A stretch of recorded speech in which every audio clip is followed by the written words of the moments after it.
اچھا یا برا ہونا جب یہ لوح تقدیر پر پہلے سے ہی لکھ دیا گیا ہے تو پھر ہم ہٹلر کو تو اس کے جرائم کا مورد الزام نہیں ٹھہرا سکتے. لکھ دیا کا کیا مطلب ہے؟ اٹلی پتا ہے کہ اس نے کرنا کیا ہے تو میں کیوں اس کے عمل کے اوپر توجہ دوں؟ مجھے پتا ہے اس نے کرنا کیا، اس نے برا آدمی مرنا ہے مجھے پتا ہے، اس نے اچھا آدمی مرنا ہے مجھے پتا ہے. دیکھیے بادیہ، آپ علم اور عمل کو خلط بلط کر رہے ہیں اور اسی سارا فساد پیدا ہوتا ہے. ان میں تو لا رتبن والا یابسین کا بھی حکم ہے کہ ہر چیز خشک و تر کا ذکر موجود ہے. پھر اس میں یہ بھی کہا جاتا ہے کہ اگر نہیں جانتے ہو تو اہل علم سے پوچھ لو. پھر اس کے بعد حدیث بھی ملتی ہے کہ میں تم میں دو چیزیں چھوڑ کے جا رہا ہوں، کتاب اللہ و اطرتی اہل بیت یا سنتی کا آپ لفظ لگا لیں. یعنی صرف قرآن بھی کافی نہیں ہے، یہ بھی کہا گیا کہ دونوں سے تمسک اختیار کریں.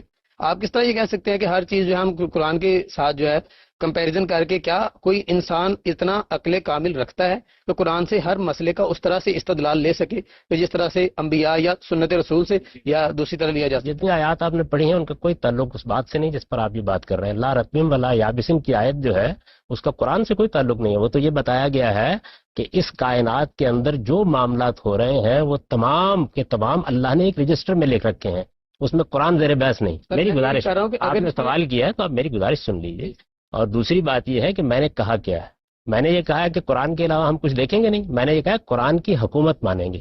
قرآن جب فیصلہ کر دے گا تو وہ خدا کا فیصلہ ہے، اس فیصلے کے سامنے کوئی اور چیز نہیں ٹھہر سکتی. ہم سمجھنے کے لیے آپ کو سنتی یا جو آپ آیا کہہ رہے ہیں کہ اہل بیت سے یا دونوں چیزوں سے کسی سے تمسک تو اختیار کرنا پڑے گا. بہت ساری باتیں کرتا ہوں وہ تو نہیں خدا سنتے، تو خیر ایسی کون سی بات ہے خدا نے کوئی عدالت لگائی ہوئی انسان کے ساتھ؟ آپ جو بات بھی کرتے ہیں خدا اس کو سنتا ہے، اسی لیے تو آپ یہ بات کر رہے ہیں اور ہم آپ کا جواب دے رہے ہیں. سلامتی ہے ان آنکھوں پہ جو ہدایت پہ نظریں جمائے بیٹھی ہیں، ان کانوں پہ جو ذکر خیر کے منتظر رہتے ہیں، اور ان قدموں پہ جو ہدایت کی راہ پہ گامزن ہیں. ناظرین، حضرت موسیٰ کے تعجب کے باوجود بھی جناب خضر نے ایک 8 سالہ بچے کو اس کے حقیقی مالک کے پاس واپس بھیج کر ایک کشتی میں سوراخ کرتے ہوئے اسے ڈبو کر اور ایک ٹوٹی ہوئی دیوار کو ازسر نو تعمیر کر کے مذہب کے نظریہ تقدیر کو مستحکم کیا.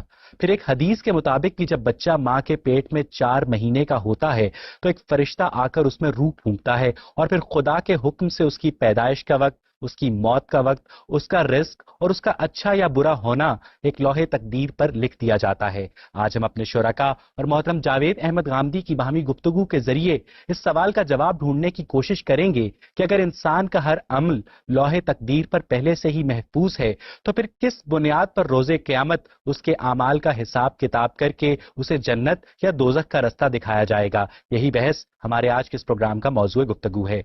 صاحب، انسان با اختیار ہے یا مجبور محض؟ بعض معاملات میں بالکل مجبور ہے اور مجبور محض ہے، اور بہت سے معاملات ہیں جس میں اس کے پاس اختیار ہے. میں کہاں پیدا ہوں گا، میری کیا شکل و صورت ہوگی، مجھے کیا صلاحیتیں دے کر بھیجا جائے گا، اس میں میرے کسی فیصلے کو کوئی دخل نہیں ہے. لیکن میرا اخلاقی وجود وہ میرے اختیار میں ہے. میں چاہوں تو شر کا راستہ اختیار کروں، چاہوں تو میں برائی کا راستہ اختیار کروں، اور چاہوں تو بھلائی کا راستہ اختیار کروں. اللہ تعالیٰ نے ان دونوں باتوں کو قرآن مجید میں واضح کر دیا ہے، اور یہ ہمارے عمومی مشاہدے سے بھی بالکل واضح ہے. اچھا یا برا ہونا جب یہ لوح تقدیر پر پہلے سے ہی لکھ دیا گیا ہے تو پھر ہم ہٹلر کو تو اس کے جرائم کا مورد الزام نہیں ٹھہرا سکتے. لکھ دیا کا کیا مطلب ہے؟ یعنی اس دنیا کے اندر جو کچھ ہو رہا ہے اللہ اس کا پہلے سے علم رکھتا ہے. اپنے علم کے لحاظ سے وہ دنیا کے ساتھ معاملہ بھی کرتا ہے. جن معاملات میں اس نے اختیار دے رکھا ہوا ہے اس میں لکھا یہی ہوتا ہے کہ آدمی اپنے اختیار سے آج فجر کی نماز پڑھنے جائے گا اور آج نہیں جائے گا، اپنے اختیار سے آج کم تولے گا اور آج نہیں تولے گا، اپنے اختیار سے آج فلاں پر ظلم کرے گا اور آج نہیں کرے گا. تو اختیار اللہ تعالیٰ کا دیا ہوا ہے اخلاقی معاملات میں. اس کو قرآن نے بیان کیا ہے. یہ کہا ہے کہ انا ہدینہ النجدین، ہم نے اخلاقی لحاظ سے خیر اور شر کے، برائی اور بلائی کے دونوں راستے انسان پر واضح کر دیے ہیں. اس کے بعد یہ انسان کو فیصلہ کرنا ہے کہ وہ چاہے تو خیر کا راستہ اختیار کرے اور چاہے تو خیر یا شر کا راستہ اڈاپٹ کرنے میں مکمل طور پر آزاد ہے. انسان خیر اور شر کے بارے میں ارادہ کرنے میں پوری طرح آزاد ہے، اقدامات کرنے میں پوری طرح آزاد ہے. اگر اس کا کوئی اقدام حدود سے اتنا تجاوز کر رہا ہو کہ دوسروں کے لیے مسئلہ بن جائے تو بعض اوقات اس اقدام کو روک دیا جاتا ہے، لیکن وہ مجرم ہے تو مجرم قرار پا جائے گا. اس نے خیر کا ارادہ کیا، جو بھی معاملات ہوتے ہیں خدا کو پہلے سے پتا ہوتا ہے. انسان کے اختیار میں اس کی صلاحیت ہی نہیں ہے تو کس بنیاد پر اس سے پھر حساب لیا جائے؟ صلاحیت آپ کے اختیار میں نہیں ہے. اس صلاحیت کو آپ نے کیا نشو و نما دینی ہے، کہاں تک پہنچانا ہے. اور معاف کیجیے گا، صلاحیتوں کے استعمال کے اوپر کوئی مواخذہ بھی نہیں ہوگا. مواخذہ تو خیر و شر کے معاملے میں ہونا ہے. آپ کو ایک شاعر کی صلاحیتیں دی گئیں، آپ کتنے بڑے شاعر بنے، آپ نے اپنی کتنی تربیت کی، آپ نے کیا تعلیم پائی، آپ نے کیا اساتذہ سیکھا، اس کے لحاظ سے دنیا میں نتائج نکل آئیں گے. جو آخرت کا معاملہ ہے وہ اس بنیاد پر نہیں ہوگا کہ آپ کتنے بڑے شاعر بنے، کتنے بڑے ادیب بنے، کتنے بڑے سائنسدان بنے.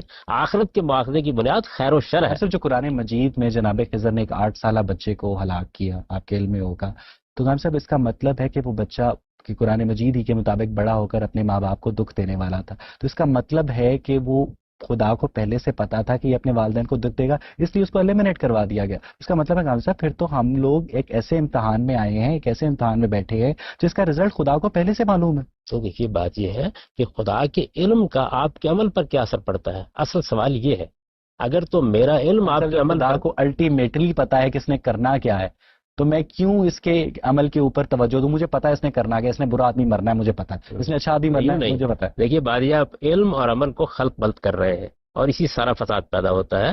میرا علم میرے اختیار پر ہے، میرا عمل میرے اختیار پر ہے، اور خدا کا علم محیط کل ہے، وہ ہر چیز کا احاطہ کیے ہوئے ہے. اس نے میرے اندر کوئی کل نہیں نصب. محیط کل اس لیے نہیں ہو سکتا کہ اگر اس کو مستقبل کا حال بھی منوان پتا ہے تو پھر انسان با اختیار نہیں ہو سکتا. اگر انسان با اختیار ہے تو پھر اسے مستقبل کا حال نہیں پتا ہونا چاہیے. اسے مستقبل کا حال پتا ہونا چاہیے. وہ پتا کیا ہے؟ اس کو یہ پتا ہے کہ جو میں نے اختیار دیا تھا اس کو استعمال کر کے یہ آدمی یہ کام کرے گا. آپ اصل میں خدا کے علم کے اندر سے اس کے دیے ہوئے اختیار کو نکال لیتے. تو خدا نے ایسا اختیار دیا گیا ہے جب الٹیمیٹلی خدا کو پتا ہے کہ اس نے کام رزلٹ کیا پروڈیوس کرے گا. اس پہ اختیار سے کوئی اثر ہی نہیں پڑتا. میرا علم آپ کے بارے میں، آپ تو ایسی بات، میرا علم مجھے 4 سڑکیں دکھا دی گئی ہیں، ان کی اینڈ منزل ایک ہے، میں جس مرضی سڑک پہ ٹریول کروں، میرا ارادہ ہے، میرا اختیار ہے، لیکن جو اینڈ رزلٹ ہے وہ خدا کو پہلے سے معلوم ہے کہ اس نے یہاں پہنچنا. نہیں دیکھیے یہاں پھر آپ نے مثال صحیح نہیں دی.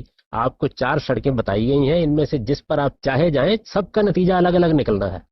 خدا کے علم کا اس پر کوئی اثر نہیں ہونا. خدا نے اپنے علم کی بنیاد پر آپ کو کہیں نہیں روکنا.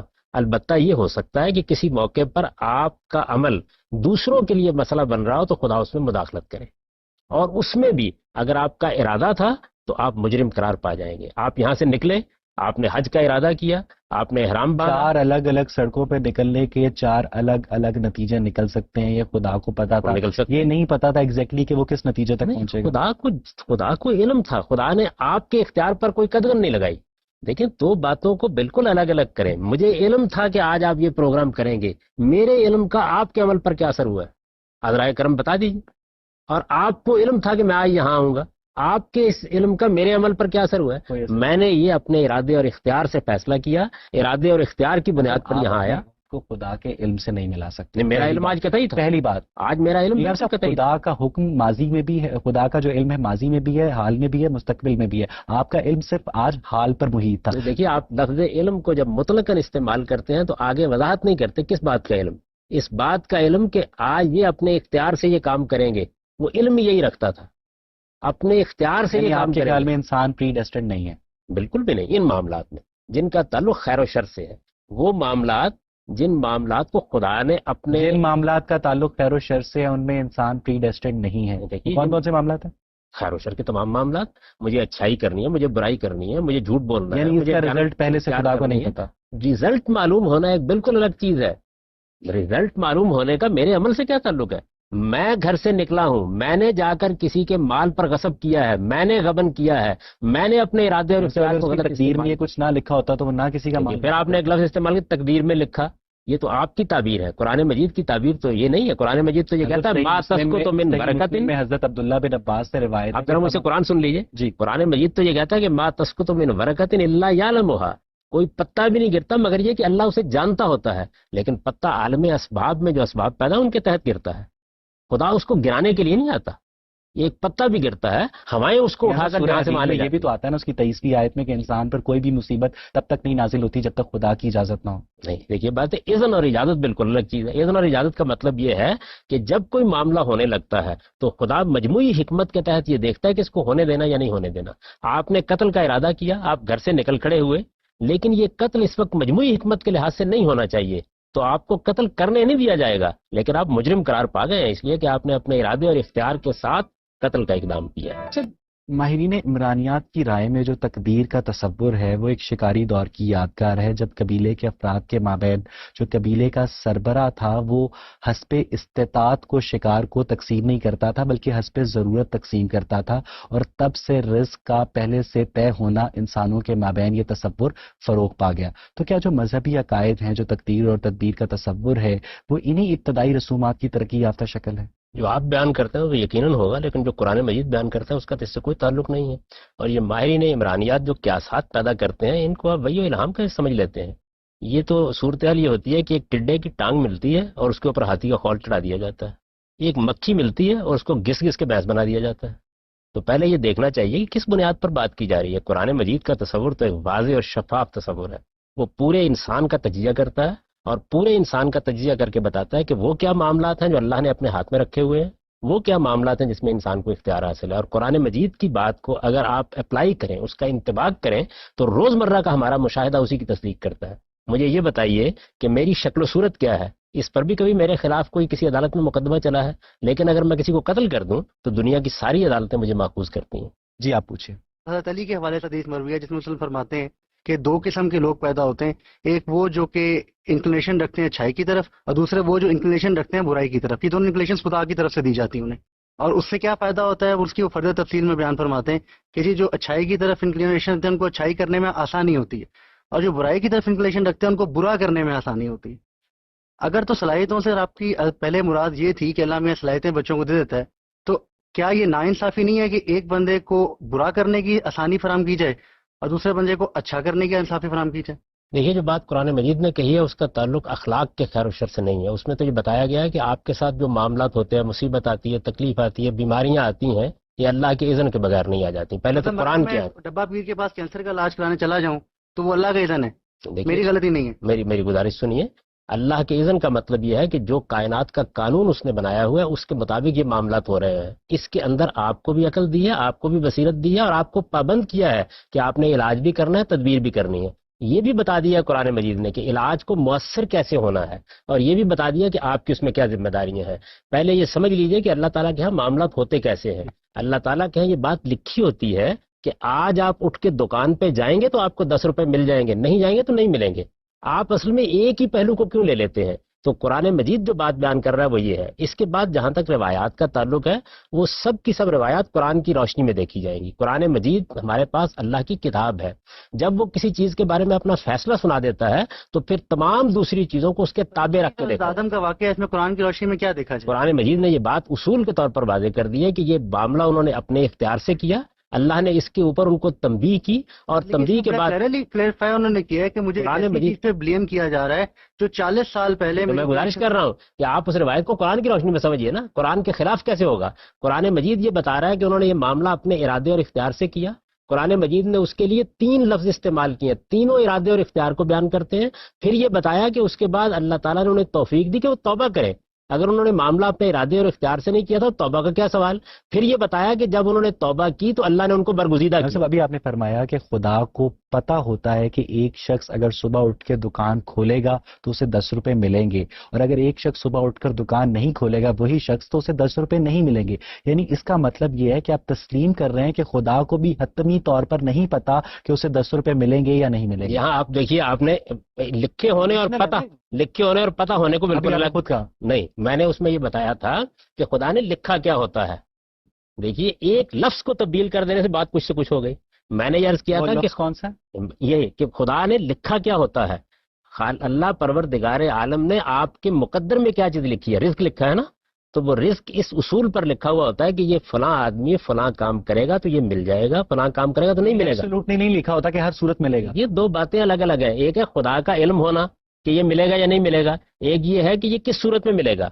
خدا تعالیٰ جب کسی چیز کے بارے میں آپ کے مقدر میں کسی چیز کو رکھتے ہیں، جب آپ کے لیے لکھ دیتے ہیں کہ یہ معاملہ میں آپ کو دینے کا فیصلہ کر رہا ہوں، تو وہ بھی بعض اوقات اسباب سے متعلق ہوتا ہے۔ مثلا دیکھیے، اللہ تعالیٰ یہ بات طے کر دیتے ہیں کہ یہ آدمی حفظان صحت کے اصولوں کا خیال رکھے گا تو یہ ایسی صحت پائے گا، اور نہیں رکھے گا تو نہیں۔ حضرت آدم جنت میں خدا کے حکم سے سرتابی کرتے ہوئے ممنوع پھل کھائیں گے، خدا کو پتا تھا پہلے؟ یقیناً کیوں نہیں پتا، خدا کو معلوم ہونا چاہیے، لیکن حضرت آدم نے یہ معاملہ اپنے اختیار سے کیا۔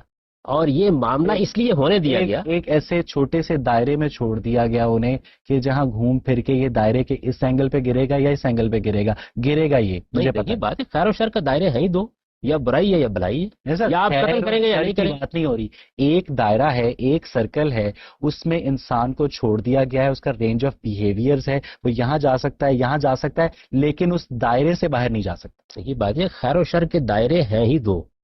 اس کے علاوہ بات نہیں ہو رہی، ایک دائرے کی بات ہو رہی ہے. نہیں، ایک دائرہ تو آپ کی صلاحیتوں کا ہے نا. جی جی بالکل. اس میں تو آپ تجاوز نہیں کر سکتے. آپ شاعر ہیں، آپ ادیب ہیں، آپ انجینئر ہیں، آپ کے کچھ حدود ہیں جو مقرر کر دیے گئے، وہ تو طے ہے. لیکن خیر و شر کا جو دائرہ ہے وہ تو ہے ہی دو چیزوں پر مشتمل، یا اس میں ایک بھلائی ہوگی یا اس میں ایک برائی ہوگی، یا جھوٹ ہوگا یا سچائی ہوگی، یا دیانت ہوگی یا بددیانتی ہوگی. کی ایک روایت ہے جس میں کہ مطابق کچھ صحابہ کرام بیٹھے تقدیر اور تدبیر کے موضوع پر گفتگو کر رہے تھے کہ حضور تشریف لائے، اور جب انہوں نے یہ گفتگو سنی تو ان کا منہ غصے سے سرخ ہو گیا. انہوں نے کہا کہ ہلاک ہو گئی وہ قومیں جنہوں نے اس مسئلے کے اوپر بات کی. تو ہم صاحب کیا مذہب کہیں اس لیے تو اس موضوع پر بات کرنے سے گریز نہیں کرتا کہ اس کا ایبسولوٹ حل اس کے پاس نہیں ہے مذہب؟ نہیں، یہ بات نہیں ہے. وہ یہ بتاتا ہے کہ انسان کے حدود کیا ہے. دیکھیے بات یہ ہے کہ یہ بھی سب سے بڑا علم ہے کہ انسان کو یہ بتایا جائے کہ تمہارے حدود کیا ہیں. انسان کو اس کے حدود بتانا اس سے بڑا کوئی علم نہیں ہے. سب سے بڑا علم یہ ہے کہ آپ یہ بتائیں کہ انسان ان حدود میں کام کرتا ہے اور نہیں کرتا. رسالت میں وسلم یہ بتایا. آپ یہ بتا دیتے کہ انسان ان حدود میں کام کرتا ہے تو آپ انسانی ارادے اور اختیار کو اس محدودیت سے آشنا کرتے ہیں جو انسان کی قوت ارادی کو کمزور کرتی ہے. دیکھیے بات یہ کہ انسان کا ارادہ بڑی اللہ کی نعمت ہے، لیکن اس کے حدود ہیں. اور یہ بات 18ویں 19ویں صدی تک ہر انسان یہ مان کے جیتا تھا کہ میں آسمان میں پرواز نہیں کر سکتا، یہ میری قسمت ہے، یہ میری محدودیت ہے. ٹھیک ہے، لیکن آج انسان نے اپنے ارادے اور اختیار کی بدولت ہوا میں پرواز بھی کرنا. یہ بات ہی آپ درست نہیں کہہ رہے ہیں. انسان تو اس کی ہمیشہ سے خواہش رکھتا تھا، وہ تو اس کے لیے کہانی ہے. وہ یہ محسوس کرتا تھا کہ میں ابھی یہ کام نہیں کر سکتا. اگر انسان اس چیز کو ایک ابدی فیصلہ مانتا تو کبھی جدوجہد ہی نہ کرتا. انسان کے اندر تو آج بھی اپنی محدودیتوں کو پہچاننے کے معاملے میں بہت سی غلطیاں ہوتی ہیں اور افراط و تفریط ہوتی ہے. وہ حدود جن کا تعلق اخلاقی دائرے سے ہے وہ مذہب بتاتا ہے. وہ حدود جن کا تعلق آپ کے علم کے دائرے سے وہ آپ تجربے اور مشاہدے سے سیکھتے ہیں. جن حدود کا تعلق اخلاقی دائرے سے ہے وہ پہلے سے طے ہے. جن کا تعلق اخلاقی دائرے سے ہے ان میں ظاہر بات ہے کہ آپ نے یا تو بھلائی کو اپنانا ہے یا برائی کو اپنانا ہے. وہاں تو کسی حد کا معاملہ ہی نہیں طے ہے. یہ طے ہے پہلے سے کہ برائی کیا ہے بھلائی کیا ہے. آپ کو اس کا شعور دے دیا گیا ہے، آپ کی فطرت میں اس کو ودیت کر دیا گیا ہے. یہ برائی اور بھلائی میں حدود کہاں سے آ گئے؟ یہ تو چیزیں ہی دو ہے، یا نیکی ہے یا خیر ہے، یا برائی ہے یا جھوٹ ہے، یا بددیانتی ہے یا سچائی ہے. یہ ہے نا کہ ایبسولوٹ برائی ایگزسٹ نہیں کرتی، ایبسولوٹ اچھائی ایگزسٹ نہیں کرتی. برائی کی نفی اچھائی ہے اور اچھائی کی نفی برائی ہے. تو آپ کس طرح ان کو حتمی طور پر برائی اور اچھائی قرار دے کر مسئلہ تقدیر سے منسلک کر سکتے ہیں کہ یہ شخص برا کام کرے گا یا حتمی طور پر مجھے قرار دینے کی کیا ضرورت ہے؟ مجھے تو اپنے لیے فیصلہ کرنا ہے، آپ کو اپنے لیے فیصلہ کرنا ہے. آپ کے خیال میرا زمین لانگ سٹوری شارٹ انسان کو اختیار دیا گیا ہے اس کے علم کے مطابق اور ایک محدود اختیار دیا گیا. ظاہر بات ہے میں ہر روز اس کا مشاہدہ کرتا ہوں، اس کے لیے مذہب سے مجھے پوچھنے کی ضرورت نہیں ہے. جی آپ پوچھیں. سر قرآن کی بات آپ نے کہی کہ قرآن جو ہے ہم سٹینڈرڈ مانیں گے، اور قرآن میں تو لا رتبن ولا یابسین کا بھی حکم ہے کہ ہر چیز خشک و تر کا ذکر موجود ہے. پھر اس میں یہ بھی کہا جاتا ہے کہ اگر نہیں جانتے ہو تو اہل علم سے پوچھ لو. پھر اس کے بعد حدیث بھی ملتی ہے کہ میں تم میں دو چیزیں چھوڑ کے جا رہا ہوں، کتاب اللہ و اطرتی اہل بیت یا سنتی کا آپ لفظ لگا لیں. یعنی صرف قرآن بھی کافی نہیں ہے، یہ بھی کہا گیا کہ دونوں سے تمسک اختیار کریں. آپ کس طرح یہ کہہ سکتے ہیں کہ ہر چیز جو ہے ہم قرآن کے ساتھ جو ہے کمپیریزن کر کے، کیا کوئی انسان اتنا عقل کامل رکھتا ہے کہ قرآن سے ہر مسئلے کا اس طرح سے استدلال لے سکے کہ جس طرح سے انبیاء یا سنت رسول سے یا دوسری طرح لیا جا سکے؟ جتنی آیات آپ نے پڑھی ہیں ان کا کوئی تعلق اس بات سے نہیں جس پر آپ یہ بات کر رہے ہیں. لا رتبن ولا یابسین کی آیت جو ہے اس کا قرآن سے کوئی تعلق نہیں ہے. وہ تو یہ بتایا گیا ہے کہ اس کائنات کے اندر جو معاملات ہو رہے ہیں وہ تمام کے تمام اللہ نے ایک رجسٹر میں لکھ رکھے ہیں، اس میں قرآن زیر بحث نہیں. میری گزارش، آپ نے سوال کیا ہے تو آپ میری گزارش سن لیجیے. اور دوسری بات یہ ہے کہ میں نے کہا کیا ہے. میں نے یہ کہا ہے کہ قرآن کے علاوہ ہم کچھ دیکھیں گے نہیں. میں نے یہ کہا قرآن کی حکومت مانیں گے. قرآن جب فیصلہ کر دے گا تو وہ خدا کا فیصلہ ہے، اس فیصلے کے سامنے کوئی اور چیز نہیں ٹھہر سکتی. ہم سمجھنے کے لیے آپ کو سنتی یا جو آپ آیا کہہ رہے ہیں کہ اہل بیت سے یا دونوں چیزوں سے کسی سے تمسک تو اختیار کرنا پڑے گا. اب آپ کہہ رہے ہیں میں رسالت میں آپ صلی اللہ علیہ وسلم کی نسبت سے کوئی روایت ہوگی اس کو بھی دیکھوں گا، میں علماء کی بات کو بھی دیکھوں گا. میں نے تو ان کے جواب میں یہ کہا تھا کہ بھائی میں سائنس کا مطالعہ کرتا ہوں تو کیا میں پہلے کے علم کو نظر انداز کر دوں گا؟ لیکن آخری فیصلہ کون کرے گا؟ آخری فیصلہ قرآن کا متن کرے گا. تو سر یہ جو باتیں ہیں کہ قرآن سے ہم کمپیئر کریں گے آیات کو، تو سر یہ جو احادیث کو، تو سر پھر ان میں کون کرے گا یہ فیصلہ کہ دونوں میں سے کون بہتر ہے؟ ابھی ایک کے پاس آپ کے جلیل القدر اہل علم جب یہ کہتے ہیں کہ قرآن کے خلاف، سنت کے خلاف، عقل عام کے خلاف روایت قبول نہیں کی جائے گی، تو یہ فیصلہ کون کرتا ہے ان کے نزدیک؟ وہ محقق کر رہا ہوتا ہے، بخاری کر رہے ہوتے ہیں، مسلم کر رہے ہوتے ہیں. یہ فیصلہ ہم ہی کو کرنا ہے، یہ فیصلہ ہم ہی کو کرنا ہے. میں فیصلہ کروں گا، دلائل دے دوں گا. آپ کے نزدیک فیصلہ غلط ہو گیا، آپ اس کی تردید کر دیں. سر اب تک کی گفتگو سے جو ہمیں پتہ چلا وہ یہ تھا کہ علم اور ہے اور تقدیر اور ہے. علم اور ہے اور تقدیر اور ہے، تو یہ لوہے میں پوچھ کیا ہے، علم یا کہ تقدیر؟ دیکھیے، تقدیر کا مطلب یہ ہوتا ہے کہ آپ کے لیے ایک بات طے کر دی ہے، اس کے خلاف نہیں ہو سکتا. اس کے لیے تقدیر کی اصطلاح استعمال کی جاتی ہے. علم کا مطلب یہ ہے کہ آپ کو دونوں راستے بتا دیے گئے، آپ کس راستے کو اختیار کریں گے یہ خدا نے پہلے سے جان لیا. تو یہ ساری جتنی چیزیں ہیں یہ اللہ کے ہاں پہلے سے لکھی ہوئی ہوتی ہیں، لکھی ہوئی ہوں گی. وہ چیزیں جو آپ کے مقدر میں ہیں وہ بھی لکھی ہوتی ہیں، وہ جو خدا کے علم میں ہیں وہ بھی لکھی ہوتی ہیں. لیکن جو چیزیں آپ کے مقدر میں ہیں ان کی خلاف ورزی نہیں ہو سکتی. جو چیزیں اللہ کے علم میں ہیں ان میں آپ کو اختیار دیا گیا ہے. اختیار آپ آزادانہ طور پہ استعمال جو کرتے ہیں. چیز لکھ دی گئی وہ میرا مقدر بن گئی. اب وہ علم تھا یا کہ تقدیر تھی، لیکن وہ چونکہ لکھ دی گئی. آپ نے کہا کہ علم بھی لکھ دیا گیا، تقدیر بھی لکھ دی گئی.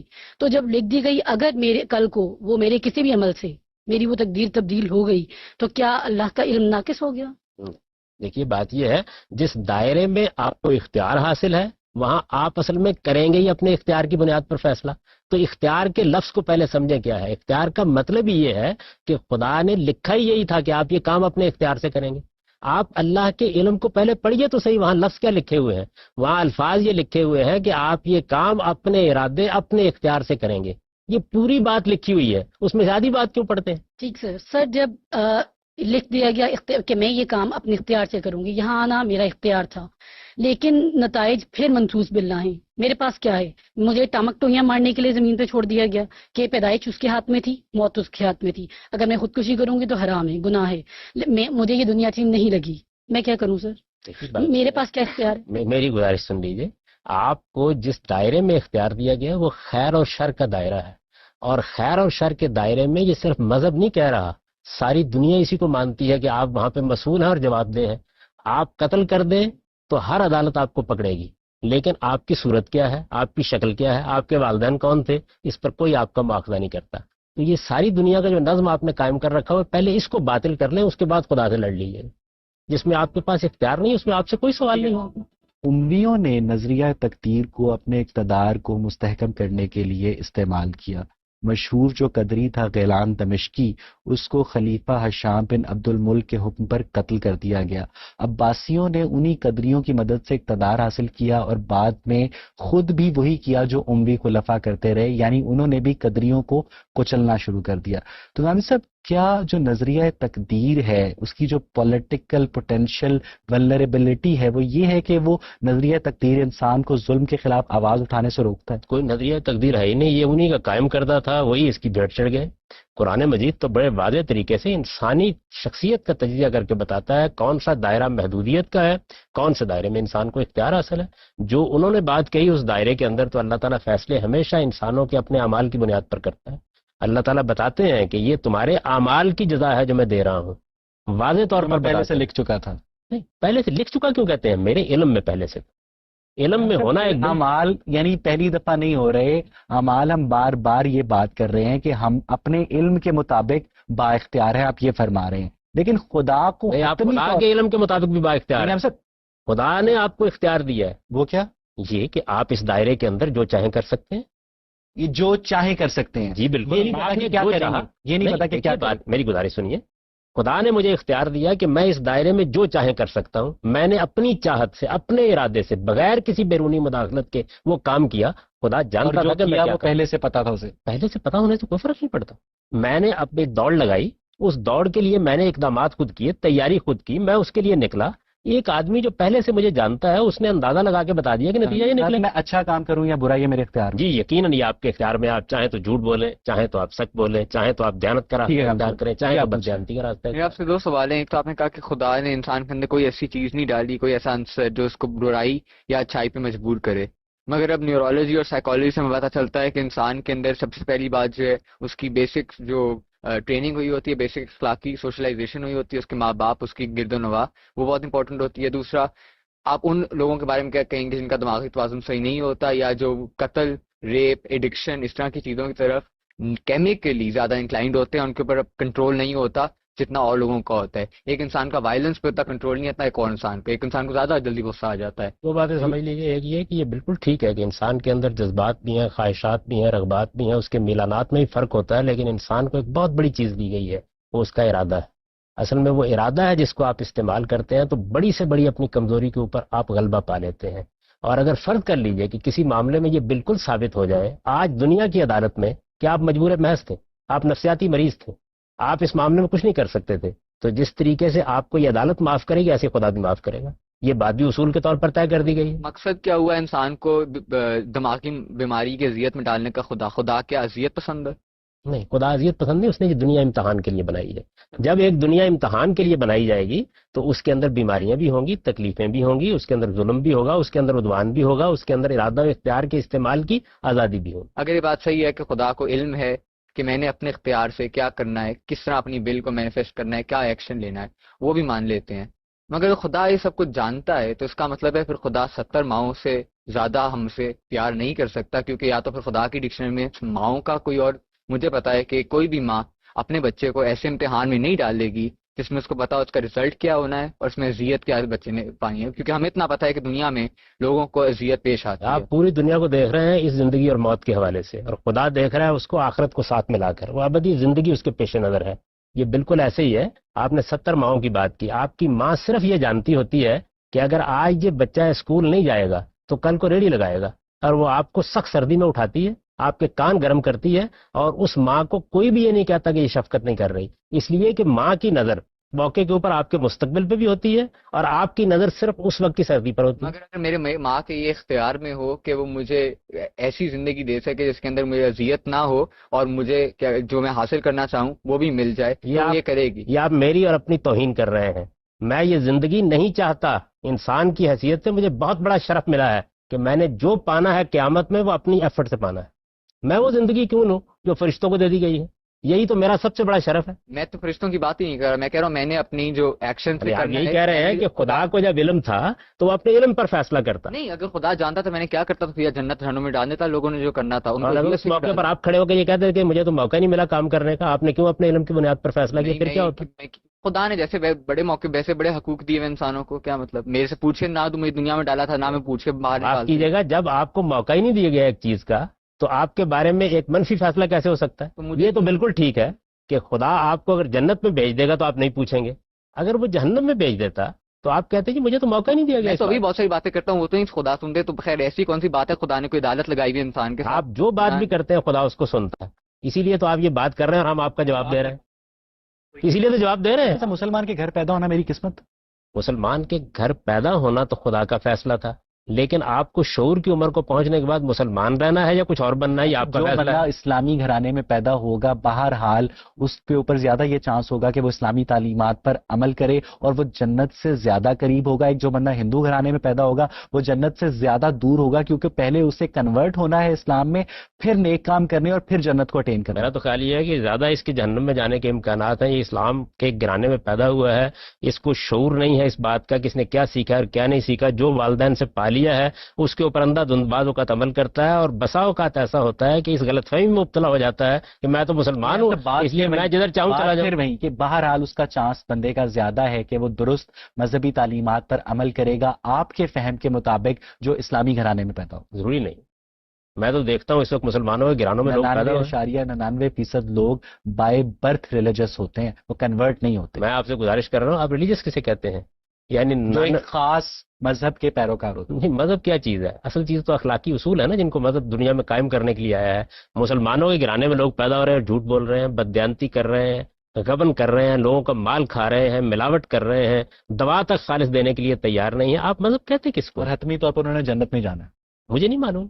جنت اور جہنم کے فیصلے نہ آپ کو کرنے چاہیے نہ مجھے کرنے چاہیے. دیکھیے بات یہ ہے کہ اگر کسی یہودی نے جانتے بوجھتے کسی حق کا انکار نہیں کیا, کسی مسیحی نے جانتے بوجھتے کسی حق کا انکار نہیں کیا, تو وہ کیوں جنت میں نہیں جائے گا؟ یہ بات تو قرآن مجید نے, صاحب جانتے بوجھتے کوئی حق کا انکار یہ نہیں آپ کا کرتا. خیال ہے. میں تو یہ آپ کی مسلمانوں کے کچھ اندر فہمی ہے. میں تو مسلمانوں کے اندر لوگوں کو جانتا ہوں, ان کے تعصبات, ان کے مفادات, ان کی دنیا کے ساتھ جو بھی وابستگی. خدا نے پیدا کیا ان کے اندر تعصبات, مفادات. بالکل بھی نہیں.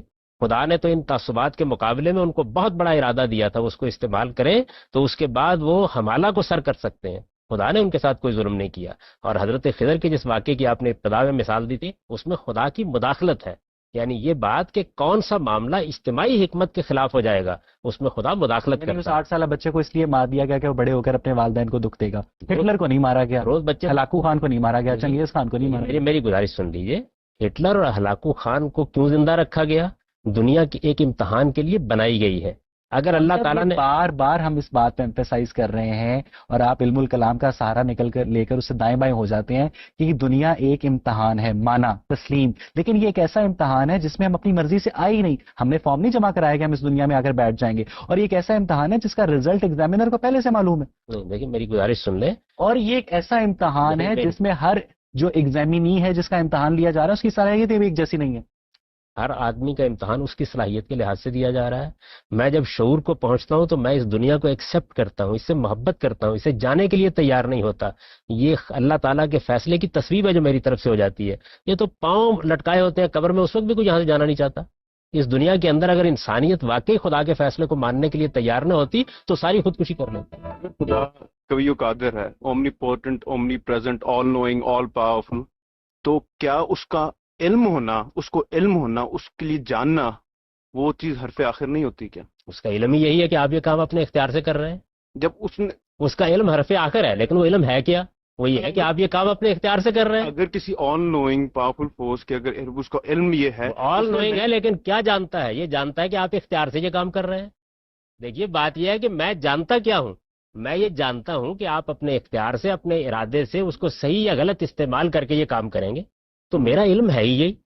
میرا علم تو بالکل حتمی ہے, لیکن ہے کیا؟ میرے پورے علم کی سٹیٹمنٹ بیان کی گئی. بحث کا نتیجہ آپ یہ نکال رہے ہیں کہ خدا کا علم آل نوئنگ ہے, وہ ماضی, حال, مستقبل سب کا احاطہ کرتا ہے, لیکن خدا کا ایبسولوٹ فائنل علم یہ ہے کہ انسان اپنے ارادے سے یہ کرے گا. فلاں معاملات ارادے سے کرے گا, فلاں بغیر ارادے کے کرے یعنی گا. اس کا مطلب ہے کہ فائنل ججمنٹ ڈے, جس دن سب لوگ داخل جنت یا دوزخ ہوں گے, اس کا فیصلہ پہلے سے ہو چکا ہے. نہیں, اس کا فیصلہ پہلے سے نہیں ہوا, اس کا علم پہلے سے موجود ہے. فیصلہ تو اس دن ہوگا. فیصلے کی بنیاد آپ کا اختیار, آپ کا ارادہ, اللہ کا اتمام حجت ہے. میں تسلیم کرتا ہوں کہ میں آپ کی ساری بات آج سمجھنے سے قاصر رہا. میں نے بڑی ایمانداری سے آپ سے سوالات کیے. آخری سوال, متکلمین جو ہیں تقدیر کی 2 اقسام بیان کرتے ہیں, تقدیر معلق اور تقدیر مبرم. تقدیر معلق یا تقدیر اولا کے متعلق وہ کہا جاتا ہے کہ وہ دعا سے بدل جاتی ہے, اور تقدیر مبرم یا تقدیر مولا دعا سے نہیں بدلتی, وہ حتمی ہے. تو کیا ان اقسام کی واقعی کوئی دین میں اصل حیثیت ہے؟ متکلمین اپنی بات کو خود وضاحت کریں. میں تو آپ کو قرآن کا بتا سکتا ہوں کہ آپ کی بہت سی ایسی چیزیں ہوتی ہیں جن کو اللہ نے آپ کے مانگنے پر متعلق رکھا ہوتا ہے. یعنی وہ طے ہی یہ کیا ہوتا ہے کہ آپ یہ چیز مانگیں تو دے دیں گے, نہیں مانگیں گے تو نہیں دیں گے. کیا خدا کو پتا ہے اپنے بارے میں کہ اس نے میرے بارے میں قیامت کے روز کیا فیصلہ کرنا ہے؟ خدا ہر چیز سے واقف, یہ اصولی بات. اگر اب پتا ہے کہ خدا کے علم کیا کے حدود فیصلے کیا کرنے ہیں تو اس میں اس نے وہ فیصلے کر چکا ہے. اس نے کیا فیصلے کرنے ہیں؟ وہ خدا کو اپنے خود کے بارے میں پتا ہے کہ اس نے کس بنیاد پہ فیصلے کرنے ہیں. ایک جج فیصلہ کرتا ہے بغیر ملزم کو سنے ہوئے, بغیر وکیل کو سنے ہوئے. کیا ایسے؟ خدا اپنے فیصلے سے واقف ہے, لیکن وہ یہ جانتا ہے کہ یہ فیصلہ وہ انصاف پر کرے گا, یہ فیصلہ آپ کے ارادے پر کرے گا, یہ آپ کے اختیار کے صحیح استعمال یا غلط استعمال پر کرے گا. آپ خدا کے فیصلے کو پورا پڑھیے پہلے. آپ تو فیصلے کا آخری حصہ سنا رہے ہیں, پہلے خدا کا پورا فیصلہ پڑھیے. سے پہلے سے واقف ہے اور وہ پھر جرا کا موقع دیتا ہے وکیل کو اور مدعی کو, تو وہ جرا تو بے معنی ہے.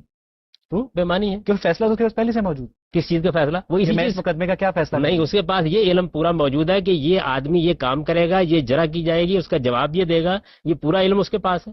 آپ خدا کے علم کو اپنے عمل سے متعلق کیسے کرنا؟ سادگی, اتنی ندرت کے ساتھ تقدیر اور تدبیر کا ایک مسئلے کا حل پیش کر دیا جس پر مسلمان پچھلے 1400 سالوں سے لڑ رہے ہیں. کیا مسلمان لڑ رہے ہیں؟ اس کا مطلب ہے مسلمان علماء آپ کی اس انٹرپریٹیشن سے جو آپ بیان کر رہے ہیں اتفاق نہیں کرتے. یہ بات، یہ مسلمان مجھ سے اتفاق کرے، مسلمان مجھ سے اختلاف کرے، میں تو اللہ کی کتاب میں جو بات بیان کی گئی ہے اور جو علم و عقل کے آخری معیار پر پوری اترتی ہے وہ جو کر رہا ہوں. آپ کی علم و عقل کے آخری معیار پہ میں یہ کہتا ہوں آپ باقی دنیا کا نظام جس اصول پر چلا رہے ہیں بتا دیں مجھے. ہم جب آپ مجھے یہ بتائیں کہ آپ کسی کی شکل و صورت پر اس کو سزا دیتے ہیں، آپ کسی کے پیدا ہونے پہ اس کو سزا دیتے ہیں. اگر کوئی آدمی اخلاقی حدیث اصولوں کے الفاظ تو واضح طور پر کہتے ہیں کہ اس کا اچھا یا برا ہونا پہلے سے لکھ دیا گیا ہے. آپ دیکھیے آپ نے ان الفاظ کو جو صورت دے دی ہے اس کو قرآن مجید کی روشنی میں دیکھیے، وہ خدا کے علم کا بیان ہے اور یہ بات قرآن مجید میں کہی گئی ہے. علم کے بیان کو بعض اوقات اس طرح بعض راوی تعبیر کر دیتے ہیں، اسی وجہ سے یہ ضروری ہوا ٹھیک ہے. کہ ہر روایت کو قرآن کی روشنی ٹھیک میں ہے دیکھیں. ڈاکٹر صاحب.